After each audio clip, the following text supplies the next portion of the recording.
So I'm back with another video because I was talking to my sister in the Lord, Latter Rain 333. If you guys haven't already followed her channel, I suggest you do, because a lot of our dreams are kind of like puzzle pieces that go together. The Lord has kind of used her and I as a way to confirm each other. Oftentimes we will have the same or similar interconnecting dreams the same night.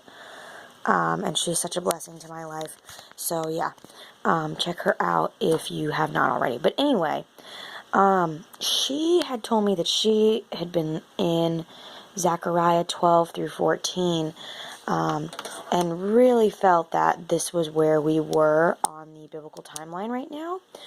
And if you go through it, you will see, let me see if I could pick out a couple verses to kind of give you an idea of where we're at. So, you know, all the nations right now are gathering against Israel. We've got 70 nations that are going to be voting on the 15th to divide Israel. Now, where does it say it?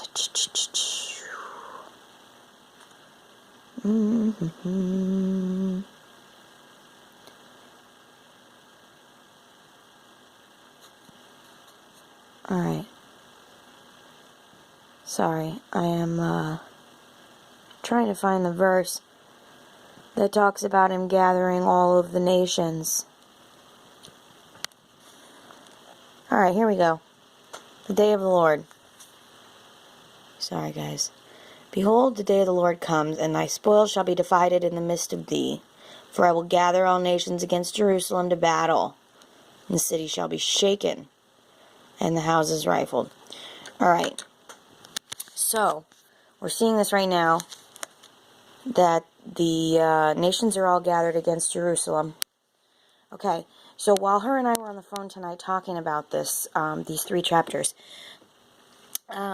I remembered a word. It was the first word I ever got, and it was in 2012. And I was between waking and sleep. It was the middle of the night, and I heard the voice of what I assumed to be an angel, and it was almost an angry, booming voice.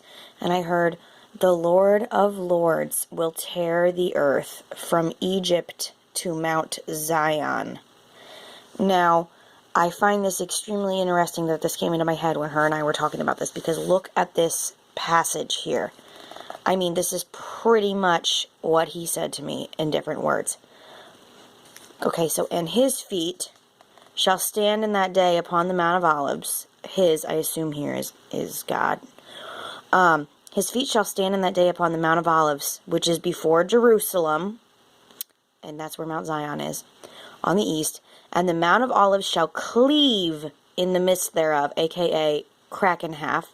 The Lord of Lords will tear the earth. Alright? You following with me? "And there shall be a very great valley." Okay, so picture, the Lord of Lords will tear the earth from Egypt to Mount Zion. That would create a giant rift. "Half of the mountain shall remove toward the north and half of it toward the south," because he splits it open. Okay, guys? So I really, I don't think it's a coincidence that this was brought back into my mind.